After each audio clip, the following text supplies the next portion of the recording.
You are looking at Julian's pronunciation guide, where we look at how to pronounce better some of the most mispronounced words in the world, like this other curious word. But how do you say what you're looking for today?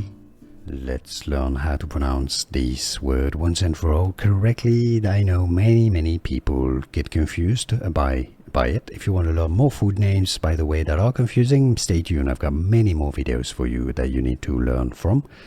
Pumpkin. Many wonder if the P is silent. So yes, no, you do have to pronounce it pumpkin. Now, because the M is before the P, well, you end up not really pronouncing it. I mean, you can say pumpkin. Yes, normally that's how you should pronounce it, pumpkin. But many kind of make it a bit more fluid pronunciation, saying pumpkin, but should be pumpkin or pumpkin. Very subtle difference, but yes, the P is there.